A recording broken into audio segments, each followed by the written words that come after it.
Okay. Do I want to do Matt or do I want to do Robert? Fuck it, we're doing Robert.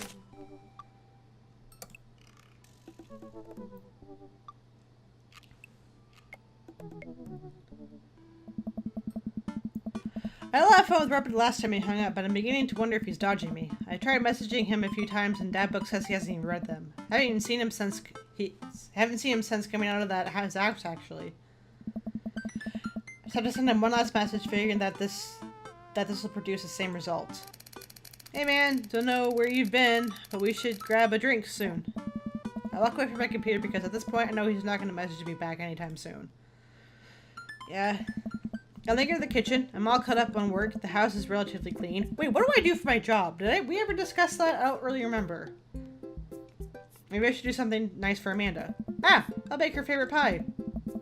I work at the pantry and pull out all the ingredients. It's an old family recipe that I used to make with my grandmother when I was a kid. I lost the actual recipe card a long time ago, but I think I'll be able to remember how to bake it. I start mixing the ingredients together for the crust until I get a nice dough. Throw some cherries into a saucepan to make the filling. Normally I don't like to multitask in the kitchen, but this cherry pie is a piece of cake. Pie? It's a piece of pie. I'm making a pie. Ah, man, I can never remember what temperature you're supposed to set the oven at. I'm pretty sure it's 375, but I could be wrong. Who am I kidding? I'm never wrong when it comes to this pie. My special twist on Grandma's special recipe includes a secret ingredient that not even Amanda knows about. It really makes the cherries extra flavorful. Okay, why can't I remember what the secret ingredient is? I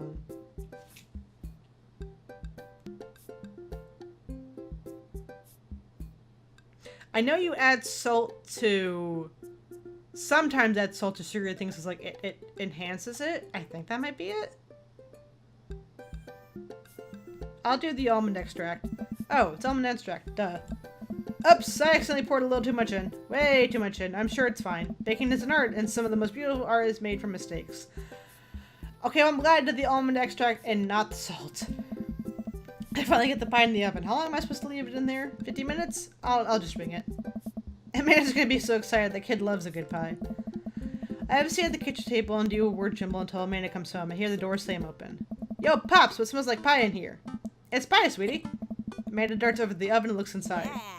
Yes! Hey, it's not done yet. Be patient. What's your angle here? What? Pies are an objective-based confection. What are you trying to get out of me?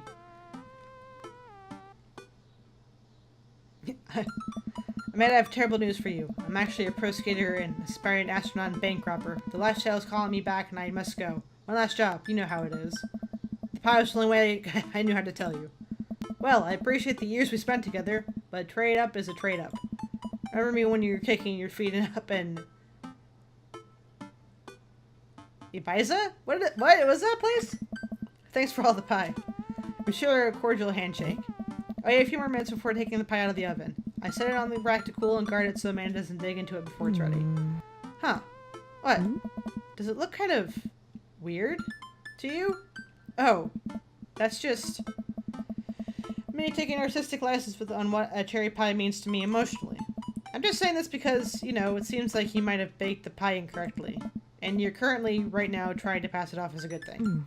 It's art, sweetie. Was it art? When you accidentally baked a whole uncracked egg into the center of my 12th birthday cake? Well, was it art when you tried to make me brownies and accidentally create a chlorine gas? How the hell did I do that? That's a bit of an exaggeration. Was it art when you just eat the pie, Panda? I cut a few slices and we sit down to eat. The cherry filling oozes out of the side and the buttery crust glistens. I watch as Amanda takes a bite. Oh no. Ugh.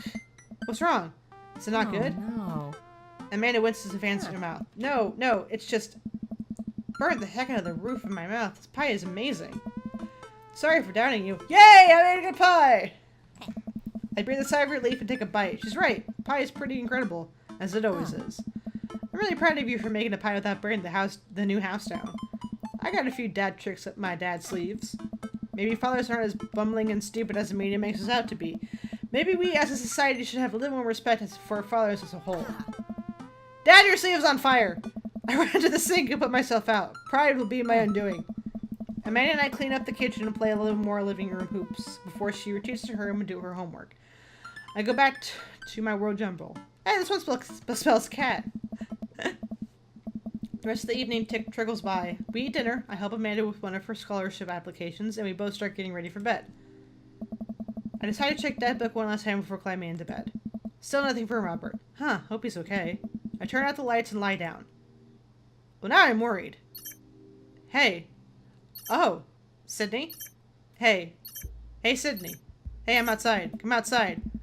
What is that? I'm just on the verge of falling asleep. I climb out of bed and try and identify the source of the dinghy. My computer screen illuminates the dark room. I walk over to it, ready to turn it off, and I notice what's happening on screen. Don't make me honk. I will honk! Get out here! I look at my window, and sure enough, there's Robert leaning up against this pickup truck in my driveway. Oh, hi, Robert. I open my door and try to figure out what's going on. Hey. Hey? Want to hang out? I was kind of sleeping. That's no fun. Come on, hang out. I would argue that sleeping is very fun, but I don't have to be anywhere in this morning. If I don't have to be anywhere in the morning, might as well live a little. Sure. Cool. You plan on going out like that? I look down and realize that I am, in fact, not wearing pants. I mean, I don't mind. Right. 1 second. I run inside and throw on my going out pants, shoes, and a jacket. And I grab my keys and meet Robert back outside. Ready? Ready. Hop in. I jump into the passenger seat of his old red pickup truck. I have to move a few empty cigarette packs in the gas station or stay out of the way before I can sit. Robert suddenly starts the car. We drive off the cul-de-sac. That's shaky as hell. You like Tom Waits?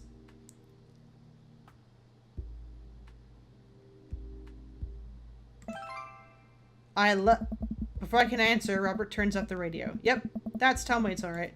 He lights a cigarette and cracks the window. We drive together in silence. So, where are we going? Robert doesn't respond.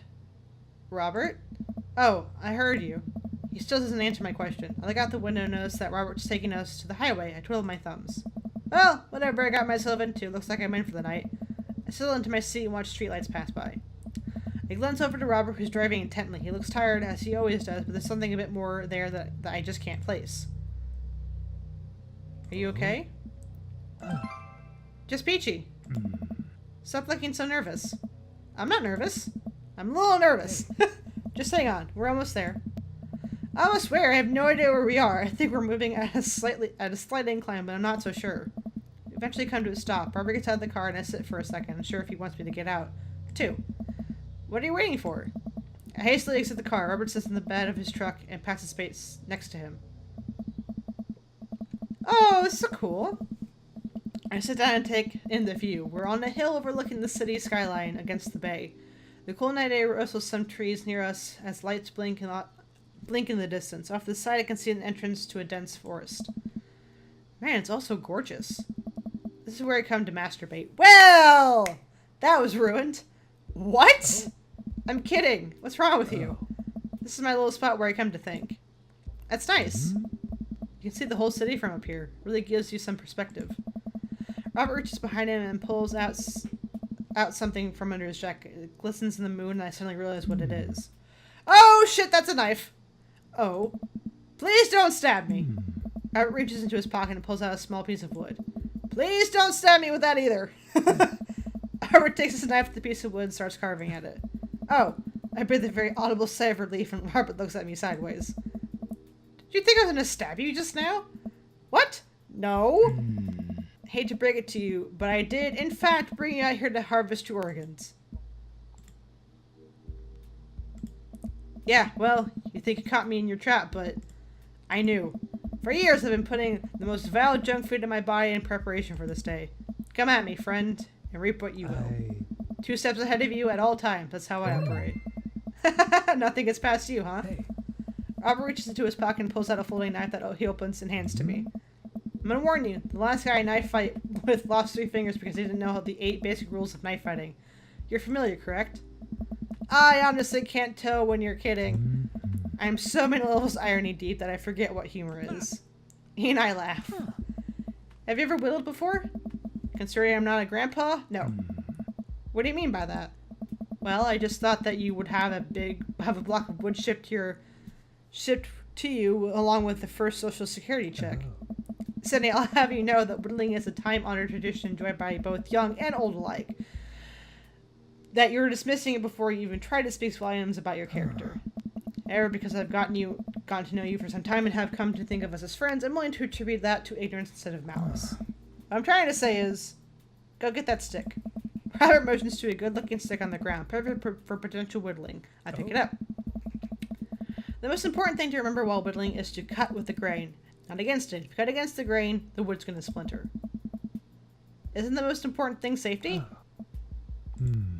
No. Getting hurt comes with the territory. Look at my damn hands. Look at his damn hands. They're calloused and covered with little white scars. They're very nice hands. You can't make stick omelets without breaking a few hand eggs. Ah! While I'm distracted, the knife slices my thumb. Blood gushes all over my little wooden carving. Robert is lost in carving, doesn't notice me bleeding everywhere. Robert still doesn't notice. Robert, I'm dying. I'm laying to death. Robert finally looks over. He reaches into his jacket again. Jesus, how much stuff does this guy keep in there? And pulls out a red bandana. He wraps it around my thumb. Hold tight.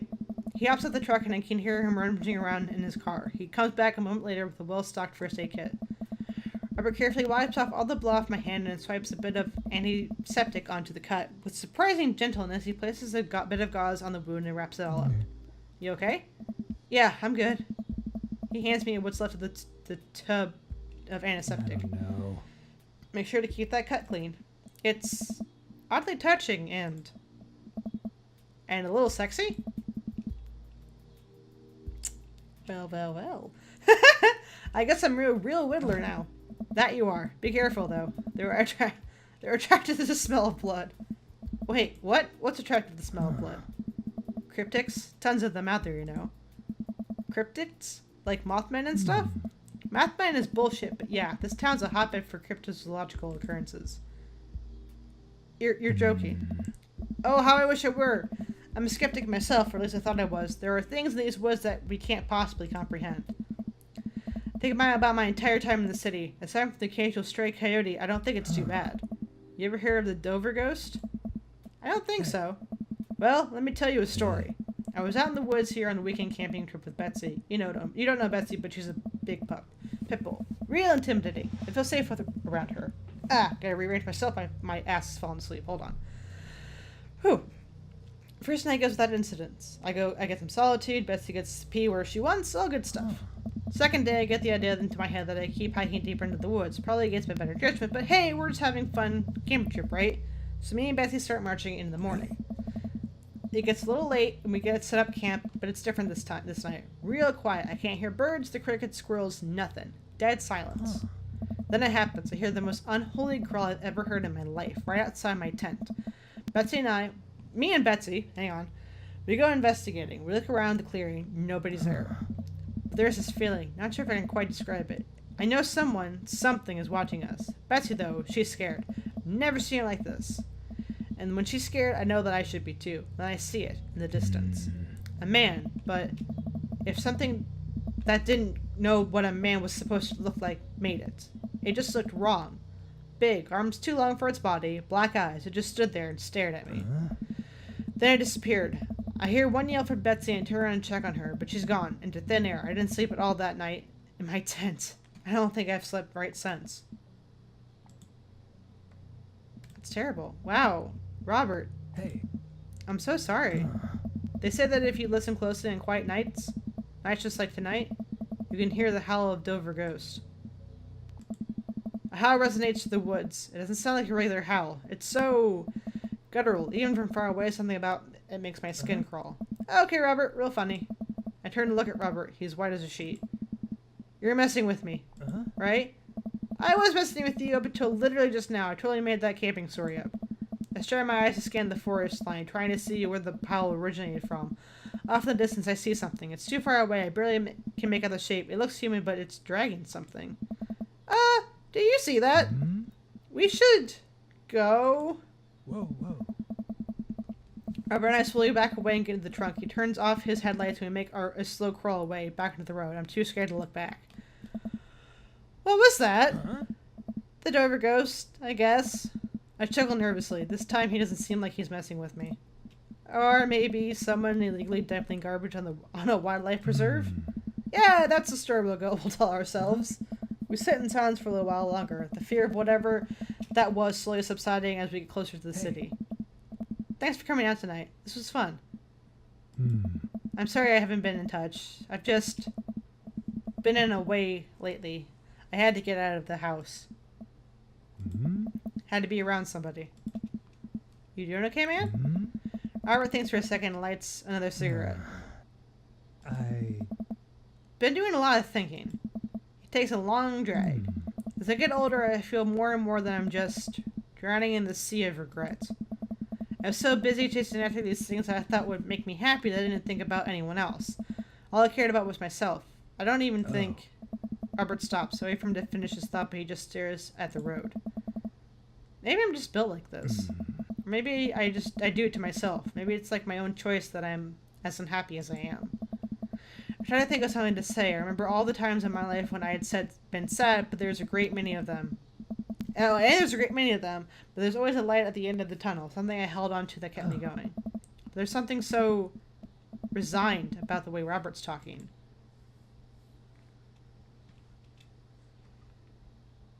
I'm glad you told me.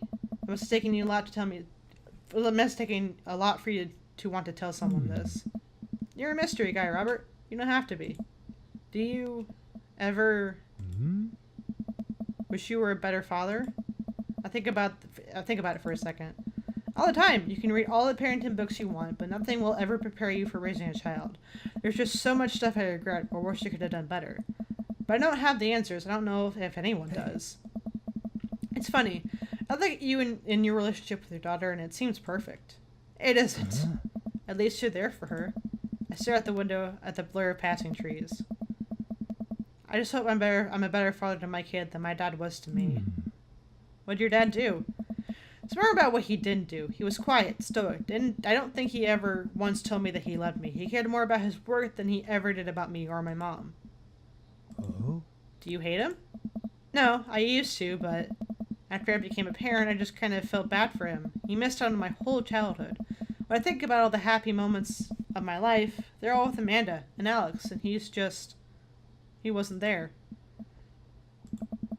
It hurt like hell when I had to leave him to die at that Belarusa prison. He was in prison? My dad was in prison? Whoa. What? I turned and smiled at him. No. Oh, God damn it. He retired in Florida with my mom. We go there every Christmas. We both break into laughter. He pats me on the shoulder.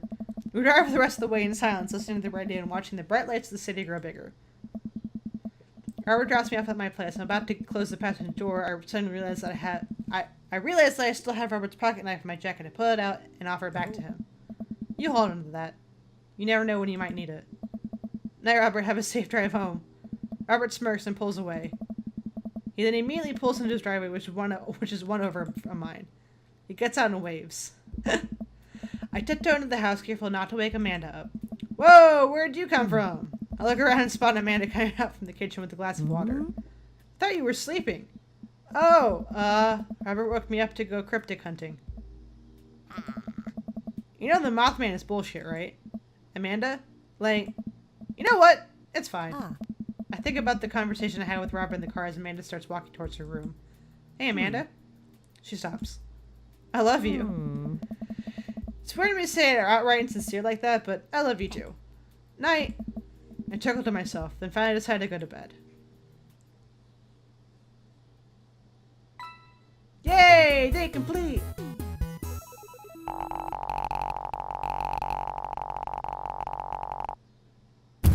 We're gonna need a bigger boat. Why do we need a bigger boat? Robert, what are you trying to tell me? I got an A rank! Woohoo! Actually, it's pretty great. Yeah! Oh! It's been a long day. I'm just about ready to pack it in. After a few bites of ice cream from the freezer, I turn off all the lights to walk down the hall to my room. I wonder if Amanda's still awake. The kid needs some sleep. As I pass her room, I can hear a faint sound, but I can't quite make it out. What is it? What it is. I get a little closer. Is she crying? I knock gently on the door. Hey, Amanda? The crying immediately stops. Not right now. Her voice sounds strained. She sniffles. I need to make sure she's okay. Open the door. In the dark, I can see Amanda's outline in the middle of her room. Neil's hugging up against her body. Is everything okay? I don't want to talk about it. Did something happen? No, nothing happened. Go away. Amanda, get out. Okay, okay. I quickly leave her room and shut the door behind me. Once the door closes, I can hear her crying again. Wow. What has her so upset? She seemed fine earlier. She was usually so open with me. Did I do something wrong? Is she mad at me? I guess she wasn't before, she definitely is now. I can't remember the last time she snapped at me like that. I have a hard time falling asleep, but when I finally do, I'm still thinking about Amanda. After a long night of very little sleep, I roll out of bed and make myself a pot of coffee. Amanda should be up for school soon. Maybe she'll be willing to talk about whatever is bothering her. About 10 minutes later, about 10 minutes before she's supposed to leave, Amanda comes out of her room and makes a beeline for the freezer. Morning, Amanda. Morning. She drops her frozen waffle in the toaster and slams the freezer door. She won't look at me. Yikes. So, anything big going on at school today? No. Okay. Do you need a ride to school? No. Want some coffee? Amanda pulls the toaster lever up and takes her still freezer burned waffle out before it finished cooking. I have to go. Amanda picks up her bag and storms out. Oh. Okay. I haven't seen her act like this in a long time. It's usually short-lived, but it always hurts. Hopefully this blows over and things are back to normal. I sit back on the kitchen table and look at a picture of Amanda and I hanging out on the wall. And I'm teaching her to ride a bike. Her face is a mixture of excitement and pure. What is on my shirt? That was weird. Pure unadulterated fear. I remember how determined she was. Every time she would fall off and scrape her knee, she would get back up and try again. Finally, I had to stop her because she's bleeding everywhere. Then she started to cry because she didn't think she needed band-aids and wanted to keep trying. I put the bike away. She just stood in the middle of the street and screamed. Then I took her for ice cream and it was like nothing ever happened. After giving it a bit of a thought, I decided if I force her to talk about it, I'm only going to make things worse. But I have an idea. I start rummaging around for ingredients. I hear Amanda walk into the door. Instead of heading for the kitchen like she usually does, she makes a beeline to her room. She's clearly trying to avoid me. Hey, Pumpkin? What? Can you come here for a second? There's a moment of silence. Yeah? I wanted to say sorry about last night. I'm just worried about you, kiddo. I get scared when when I know something's wrong, and I even get even more scared when I feel like I can't do anything about it. Dad, So just, whatever it is, and you don't have to tell me what if you don't want to, but whatever it is, just know that you have a dad in your corner who wants you to be happy. Honey? You know I'm bad with words, so I'm hoping I can speak a language we both understand. I pull a cake out of the refrigerator and place it on the table. Hopefully the frosting has set by now. Ta-da! Dad? Oh, sorry you're sad, but I support you 100%. Took me a really long time because I ran out of red frosting somewhere around sad and I started over and it's beautiful. It's strawberry. Amanda gives me a big old hug. I grab some plates and forks and stir up a delicious cake. So, it's really stupid. What is? This whole thing. I know I've been really weird lately, but there's just... I don't even know how to explain it. I feel like I might have to make you a chart.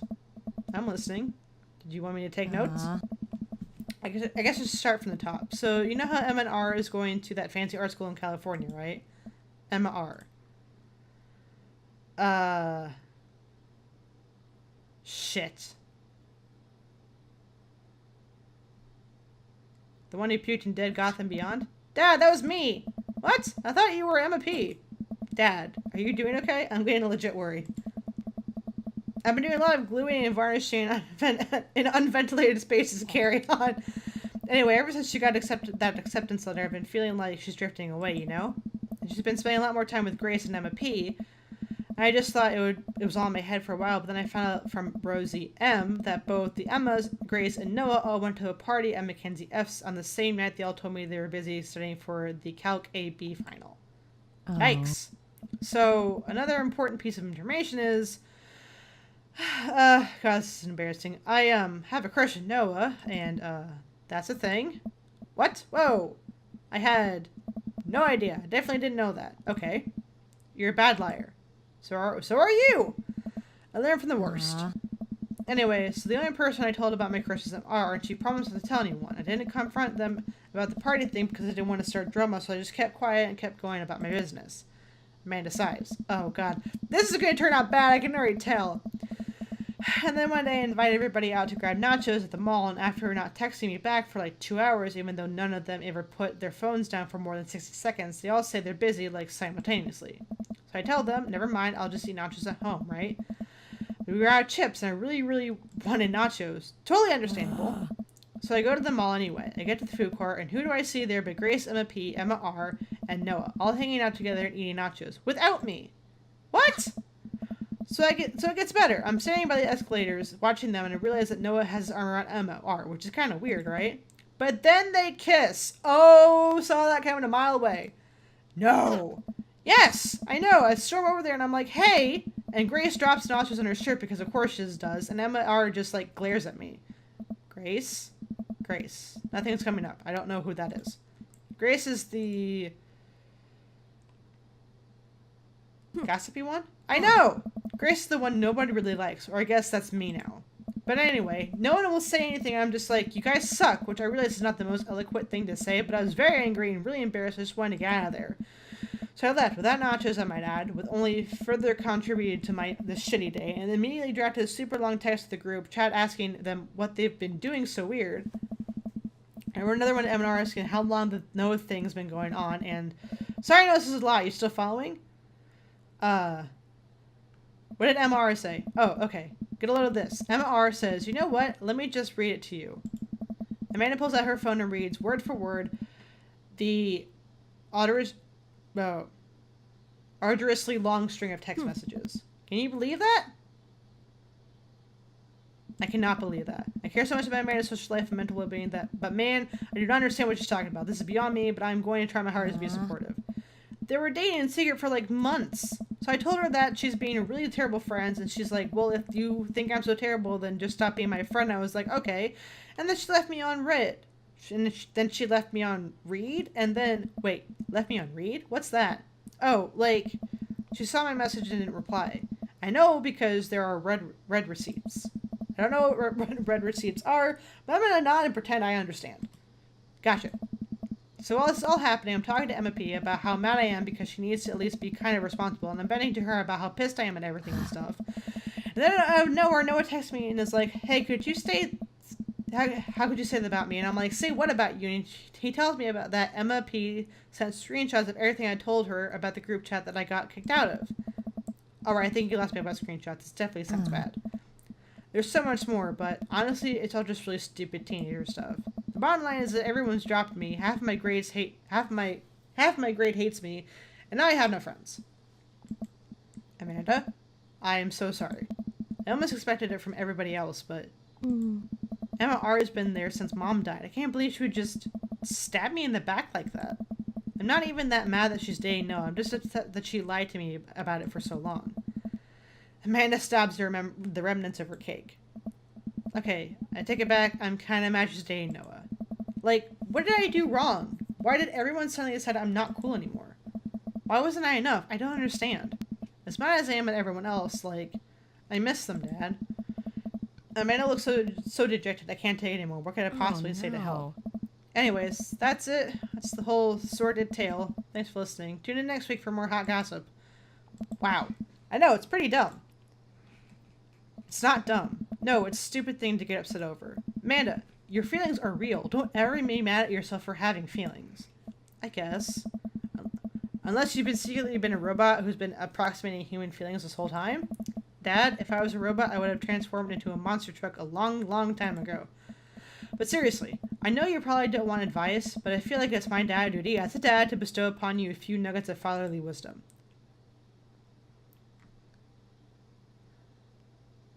Real friends don't do that. When you get older, you start realizing the sort of people you want to associate yourself with. Do you really want to be surrounded with yourself with people who would do something like that to their friend? It takes a lot of work to find and maintain meaningful friendships. It took me a long time to figure out that out myself, and I wish I had learned it sooner. The other person isn't putting in the effort to show you how much they care. It's not worth it. You're not beholding that. You're not beholding to being their friend. Ultimately, I think this says way more about their character than it does about yours, because you're amazing. And if they can't see that, well, that's their problem. Ah. I'll keep that in mind. I look down at the table. Did we just eat the whole cake? Yes, we did just eat the whole cake. Well, good talk. Amanda gets up to her room. Before she goes to her door, she turns around. Hey, Pops? Ah. Yes? Thank you. You're always welcome. Love you, Amanda. Me too, Dad. Ah!